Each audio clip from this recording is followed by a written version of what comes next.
has the mandate. Somali President Mohamed Farmaajo attended the 35th convening of the African Union General Assembly over the weekend. He made a short speech on Saturday telling the body that Somalia will soon be ready to take over its own security operations.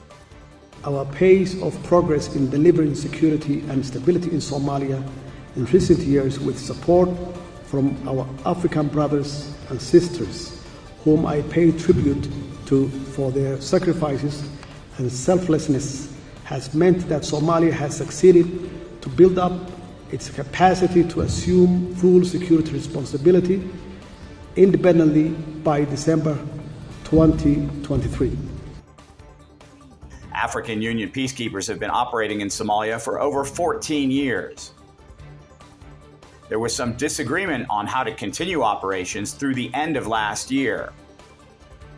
But early 2022 negotiations brought a deal to keep AU security personnel in the country, but move forward on a Somali-led plan for the future.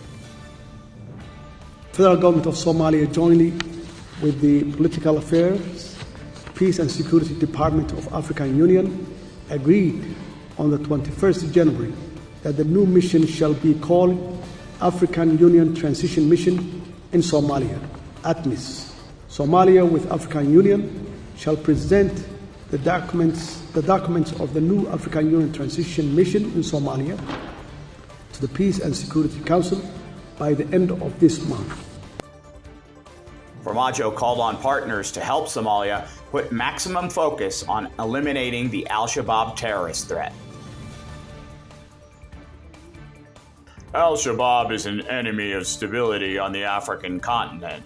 The plans of the Peace and Security Council must unite all our efforts and forces to counter the scourge of terrorism.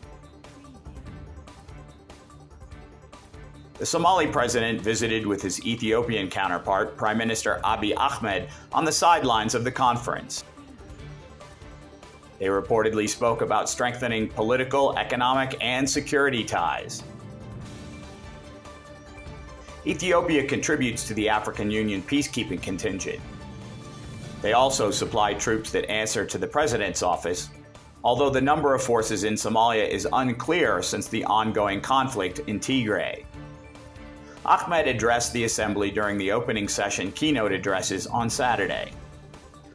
Our union has committed to undertake ambitious plans designed to transform our continent and create the Africa we want. We want a prosperous Africa based on sustainable and equitable development. We want a politically united continent that aspires to fulfill the ideals of Pan-Africanism and the vision of an African Renaissance. Abiy stayed away from talking about the conflict in his own country. The recent coups in West Africa were a topic of discussion for many here, but instead of blaming military juntas, the Ethiopian leader instead took aim at the news media. The endless representation of the continent troubled by civil wars, hunger, corruption, greed, disease, and poverty is demeaning and dehumanizing, and likely driven by a calculated strategy and agenda. This stereotypical and negative media representation of Africa not only disinforms the rest of the world about our continent, but also shapes the way we see ourselves as Africans. Special sessions were broken out to talk about a unified response to the coronavirus pandemic.